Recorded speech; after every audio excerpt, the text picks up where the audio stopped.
Hello everyone, I welcome all of you with Islamic greetings. Assalamu alaikum wa rahmatullah, which means peace and mercy of Almighty Allah be on all of you. maa ngi leen di nuyu di leen dalal yéen ñëpp ci seen YouTube bi di English Class TV waaye ci nuyuk l'islam bi nga xam ne mooy peace di jàmm muy assalaamu aleykum wa rahmatullahi ak mercy of Almighty Allah muy yërmande gu bàyyi ko ci yàlla be on all of you mu nekk ci yéen ñëpp. dañuy continuer ak yéen ci cours yi ñoo ngi ci jamonoy Ramadan di baalu ñëpp àq di leen baal àq tim dinañu am programme boo xamante ni dinañ ko def ci chaîne bi muy saison yoo xam ne dafay composé yu tim ci ay épisode yu am solo tim ñu war si mën a jàngee ñaari mbir li anglais di wax kill two birds in one stone mooy rey ñaari picc ci benn jam wala ci benn sànni mooy dinañ ci jàngee lu am solo ci baat ay vocabulaire ak ci waxin ci anglais beneen côté bi mooy dinañ ci jàngee lu am solo tim ci wàllu diina ak yenn vocabulaire yi aju ci wàllu diina ci li ñu war a xam ak ci dund bi lu am solo bii nag mooy bi nga xam ne moo ci jiitu ci saison bi jiitu ci épisode bi nga xam ne ba léegi moo ci jiitu muy the importance of fasting njëriñ bi nga xam ne moom la woor am waxin yooyu nan la ko anglais di waxee ak lan lañ ci mën a jàngee lu aju ci wàllu diina incha allah nga bàyyi ci xel bu baax a baax ci nan lañ koy defee nag mooy laaj ak ci tontu diggante Mr Ba ak Sarah mi nga xam ne moo koy laaj nga comprendre wala dina la dimbale nga gën a xam bu baax a baax lan lañ ci jublu te baat yi tim boo ko jàngee doo ko fàtte ci bu fekkente ne comprendre nga nu ñu koy jëfandikoo ci dund gi incha allah ok ñu tàmbali Q bi mooy question kiy laaj A bi mooy answer kiy tontu Sarah mooy wax I have been struggling to understand the importance of fasting during Ramadan. Can you help me? Mr. Ba, I have been struggling to understand the importance of fasting during Ramadan. Can you help me? I have been struggling mooy maa ngi doon jéem maa ngi doon def pexe struggle mooy jéem mbir buñ ne keep struggling mooy continuer nga def loo man comme keep going continuer nga def struggling to understand ngir mën a comprendre lan the importance of fasting njëriñ bi nga xam ne moom la woor am during Ramadan mooy ci jamonoy Ramadan gi can you help me ndax mën nga ma dimbale ba ma comprendre ko Of course, Sarah, fasting is a fundamental aspect of Islam and a powerful tool for spiritual growth. Of course, Sarah, fasting is a fundamental aspect of Islam and a powerful tool for spiritual growth. Of course mooy waaw loolu kay mën naa ko mën naa da ci dimbale fasting is a fundamental aspect of Islam woor benn la ci kënu yi nga xam ne ñoo téye Islam and a powerful tool te mbir mu ñuy jëfandikoo bu am doole la tool mooy outil lu ñuy jëfandikoo powerful mooy loo xam ne dafa am doole lu rëy la ci lan def lan for spiritual growth ngir mën a defar màggal dundal rooxu ci wàllu yàlla buñ ne spiritual mooy lu aju ci rooxu physical mooy lu aju ci jëmm but why do we have to fast what's the point but why do we have to fast what is the point why do we have to fast and what is the point waaye lan moo tax ñun ñu war a woor lan mooy point bi tax ñu war a woor why do we have to mooy lu tax ñu war a kon I have to go mooy dama war a dem I have to fast dama war a woor I have to do that dama war a def loolu kon have mooy am waaye buñ ne have to mooy warteef comme must what's the point lan mooy point bi lan moo ko waral why do we have to why do I have to why do you have to why do they have to why does he have to why does she have to why does it have to ok pour nga bàyyi xel bu wax tim liste boobu why do we have to fast oh a good question the benefits of fasting are numerous physically fasting improves our health and increases our energy? Good question. The benefits of fasting are numerous. Physically, fasting improves our health and increases our energy. A good question mooy laaj bu baax laaj bu am solo nga laaj. The benefits of fasting njëriñ bi nga xam ne moom la woor am are numerous mooy dafa bari. Physically bu dee ci wàllu jëmm rek fasting improves our health woor dafay améliorer sunu wér-gi-yaram and increases our energy te dolli sunu kàttan loolu mooy bu li aju ci wàllu jëmm boo déggee ñu ne physically lu aju ci wàllu jëmm ci côté boobu woor dafay wéral jëmm te dafay dolli kàttan. Spiritually, it helps us develop self-control, empathy for those in need, and a strong connection to Allah. Spiritually, it helps us develop self-control, empathy for those in need, and a strong connecting connection to Allah wala connecting.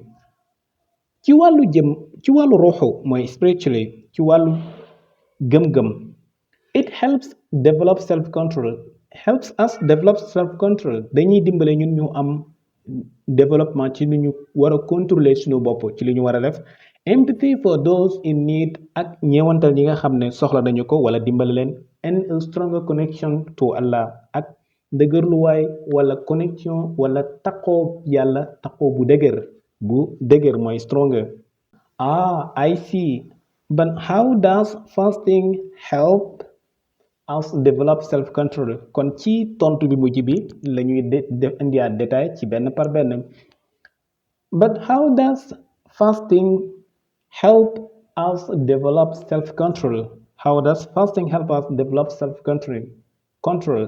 naka lañu woor di dimbalee ba ñu am développement boobu nga xam ne mooy self control lu ñu war a def ñu nekk ci lu ñu warul def ñu bàyyi ko li ñu bëgg si ñun ci lu baax ñu jëm ko yokk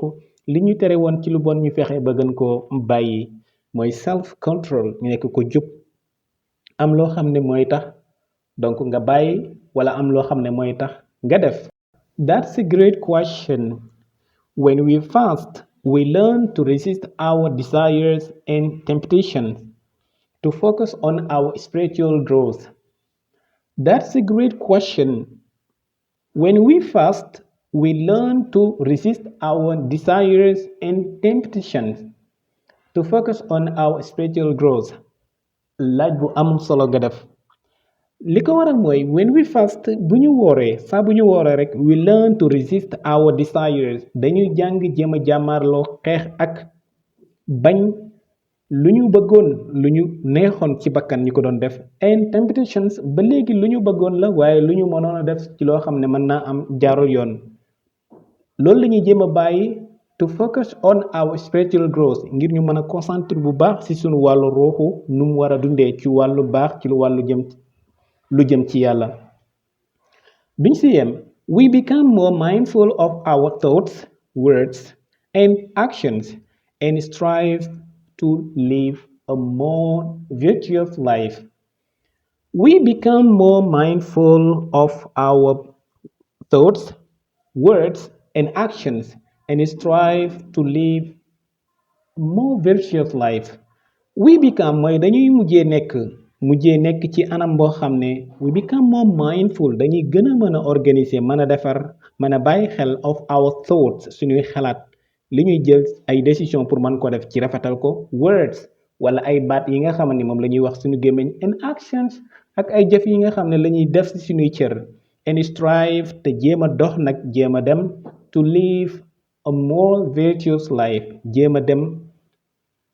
ci dund goo xam ne mooy dund gu gën a baax dund gu gën a ñoŋ ok dund gu gën a tedd that makes sense. And how does fasting help us develop empathy for those in need? That makes sense. And how does fasting help us develop empathy for those in need? That makes sense mooy loolu li nga wax am na solo de loolu am na sens de and how does fasting help us develop empathy for those in need? ak naka lañu woor mën a dimbalee ñu am développement boobu ngay wax ci empathy ci ñeewantal for those in need ñi nga xamante ni ñoom ñoo ko soxla soit dund ak ñoom ci comme niñ doon dundee ci yëg métit mën naa am wala jéem leen a baaxee ci loo xam ne am nañu ko wala jéem a nekk ak ñoom ci beneen anam boo xam ne mooy gën bi ñu weesu woon ak ñoom that makes sense mooy li nga wax noonu am na sens mooy def na sens duñu wax nag def na sens am na sens lay tekki li nga wax am na sens. When we fast, we experience hunger and thirst just as many people in the world do every day. When we fast, we experience hunger and thirst just as many people in the world do every day. When we fast mooy gis nga saa bu ñu wooree we experience hunger and thirst dañuy am expérience dañuy jéem a bàyyi xel dañuy dund beneen dund boo xam ne dafay concentré wala lëkkaloo ak hunger ci wàllu xiif and thirst ak mar lan lañ ci jàngee kana just as many people in the world do every day pour mel ni ñu bari ni ñu koy defee ci àdduna bi ci saa su nekk bu ñu wooree suñu xiif googu ak suñu mar googu dañ ca war a jàngee ne ndeke am na ñeneen ñuy dundee loolu ci àdduna bi te pourtant ñoom kenn déggu leen ci dara ñu xam ne yàlla moo mën a séddale noonu ba léegi this helps us understand their struggles and appreciate the blessings in our own lives lii dañuy dimbale ñun ñu comprendre this helps us dañuy dimbale ñu comprendre understand mooy ñu comprendre they struggle seen ak góorgóorlu ñoom ak seen ak ni ñu dundee ñoom and appreciate the blessings in our own life te itam ñu gën a sant yàlla bu baax apprécier nangu que ne ñu ndekk ñu ngi ci beneen dund boo xam ne am na ñoo xam ne duñu dund loolu mooy xiifuñu maruñu kon war nañ see jànge loolu ba léegi we become more compassionate and generous and strive to make a positive impact in our communities. We become more compassionate and generous and strive to make a positive impact in our communities. In our communities. We become more ba woor googu xiif googu ak mar boobu dañuy def ñu mujjee nekk we become more mooy dañuy mujjee gën a nekk compassionate ñu gën a am yërmande ci mbir and generous ak gën a baax bañ a nekk ñoo xam ne dañuy wuubu rek lu ñu am ñoom ñoo ko moom woor gi danañu dimbale ba ñu ubbeek mën a nekk ak nit ñi and strive to make a positive impact in our communities te danañu tax tim ñuy dox jéem a def lu ñu man ngir mën a am impact loo xam ne jeexantal boo xam ne bu baax ay am ci suñu communauté bi nga xam ne lu ñu nekk maanaam gën a ñoŋal suñu dund gannaaw ba ñu jàngee beneen dund boo xam ne métti na ànd nag tiif ak mar ñu war koo jàngee ci ramadan gi wow I never thought about it that way and what about the connection to Allah wow I never thought about it that way and what about the connection to Allah loolu de mësuma ko yaakaare noonu waaye léegi waxal lu aju ci nan la ñuy indilee connexion boo xam ne dañ koy def ci diggante ak suñu borom waaw nan la ñuy taqoo ak yàlla I never thought that mësuma yaakaar loolu I never thought about it mësuma yaakaar loolu ba léegi that way mooy ci yoon boobu ni nga koy waxee nii mësuma jàpp ne kon koor war na ñëw jàngee loolu ci koor and what about the connection to Allah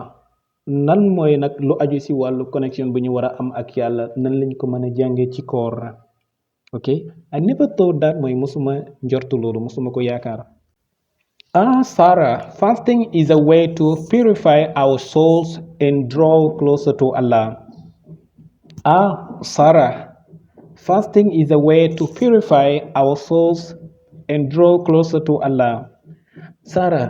woor daal yoon la boo xam ne mooy gën a setal sunu ruuxu sunu bakkan jëmee ñu ci yàlla draw nag mooy dessiné waaye jubluñ ci dessiné waaye jëmee la jublu closer to Allah mooy gën a jege yàlla close mooy jege closer mooy gën a jege boo doon comparé ak dara rek naan closer ok closer mooy booy comparé mbir fasting is the way to purify pure mooy loo xam ne lu set la by focusing on our spiritual growth We become more mindful of Allah's presence. By focusing on our spiritual growth, we become more mindful of Allah's presence. Si ni ñuy concentré bu baax a baax ngir mën a dundal suñu ruuxu loolu dañuy dimbale ñuy mujj di xam di fàttaliko di bàyyi xel teew ak yàlla ci ñun loolu mooy Allah's presence donc teew ak yàlla ci ñun maanaam nekk gi nga xam ne la ñuy nekk ak yàlla by focusing on that mooy si concentré ci loolu our spiritual mooy sunu ruuxu lu jëm ci wàllu yàlla growth mooy màgg we become more mindful dañuy gën di bàyyi xel bu baax of Allah's presence teew gi nga xam ne la yàlla teew in our life and strive to live according to his will in our lives and strive to live according to his will in our life wala in our lives and strive to live according to his will mooy teew ak yàlla in our lives ci sunu dundu and strive te day tax ñu dox wala jéem a xare lool jéem a jublu to live according to his will dëkkee ci moom ni mu ko bëggee his will mooy bëgg-bëgg maanaam di dox ci waawam ak bàyyi déetam loolu ba according to his will mooy ci li mu bëgg moom in our lives life bu fekkente ne life mooy f la terminé bu dee plural bi ev lay terminé muy lives Sarah thank you Mr. Ba I think I'm starting to understand now thank you Mr. Ba I think I'm starting to understand now jërëjëf Mr. Ba yaakaar naa maa ngi comprendre fi ne commencé naa di comprendre di xam lan mooy njëriñal woor nga bàyyi xel bu baax lan mooy njëriñal woor kon am na lu mu ci jàngee ok I think I'm starting to understand mooy I think that I understand now I think I got the point I think I understand the importance of fasting now according to what you have present and what you have explained I think I'm starting to understand the importance of fasting now you're welcome it's a lifelong journey fasting is just one tool to help us grow spiritually dalal ak jàmm loolu bul ci am benn problème loolu de it's a lifelong journey mooy dund boo xam ne dund bu ne journey nag mooy tukki waaye comme ni ñu naan dañoo ñëw fii ngir demaat kon dañoo ñëw ngir def lu baax kon dund bu yàgg la wala nga ne life bi tukki bu yàgg la boo xam ne ci la ñu nekk te nag fasting dafa nekk is just one tool benn mbir la boo xam ne dañ koy jëfandikoo to help us grow spiritually ngir mu dimbale ñu mën a am développement ak màggaat sunu wàllu yàlla lu jëm ci wàllu ruuxu maanaam fasting mooy woor dafa bokk ci li mën a dundal ruuxu but it's a powerful one remember the benefits of fasting extend far beyond Ramadan it's the way of life but it's a powerful one remember the benefits of fasting extend far beyond Ramadan it's a way of life mooy comme que moom outil la am na yeneen yoo xam ne ñooy aspect the fundamental aspect of Islam comme witness comme shahada bear witness that there is no God but Allah and Prophet Muhammad peace be upon him is the messenger and is the last and final messenger and Quran is the book of Almighty Allah was revealed by Almighty Allah fasting is one of these tools that we use dañ koy jëfandikoo mbir moo xam ne bu ñu jëfandikoo waaye bu am doole la nag ngir mën a dundal ci nu ruux remember nga fàttaliku bàyyi xel bu baax the benefits of fasting njëriñ bi nga xam ne wala bénéfice yi ñu war a mën a am ci woor extend far beyond Ramadan lu gën a yaatu la sax ci biir weeru koor it's the way of life maanaam yoonu dund la loolu mooy laaj yu amoon ak tontu yi ñu am leneen luñ ci leeral mooy ñu bàyyi xel benn mbir mooy fasting dafa am muy woor ak Ramadan am muy weer we fast during the Ramadan dañuy woor ci jamonoy weeru koor we fast before the Ramadan dañuy woor njëkk Ramadan we fast after Ramadan dañuy woor tim après Ramadan kon days Ramadan like months but days a fast like something else that we have to do mooy woor mbir la boo xam ne dañ koy def léegi bénéfice yi nga xam ne dañ si jëfandikoo kon gis nañu ci wàllu spiritually mooy ci wàllu roxo ak ci wàllu physically mooy ci wàllu jëmm ak ci wàllu society comme ni nga xam ne la ñuy dimbalee ci wàllu dimbale ci wàllu dund gu ñu war a dund ak ñi nga xam ne ñoo nekkoon ci ñàkk xiif gi ñuy def ak mar gi ñuy def ñu war fee mën a jàngee ne ndekk am na ñuy dund lu demee noonu te kenn déggul leen ba léegi li ko taxoon a jóg muy lan muy the importance of fasting njëriñ bi nga xamante ni la woor am jàngee nañ ko si waaye jàngalee ci tim yenn baat yenn phrase yenn waxin ci anglais yoo xam ne dinañu mën a dimbale ok kon ñu lay jox rendez-vous ci chaîne bii nii nga xam ne mooy English Class TV bi ba beneen épisode bi nga xam ne moo ci toppa incha allah thank you bye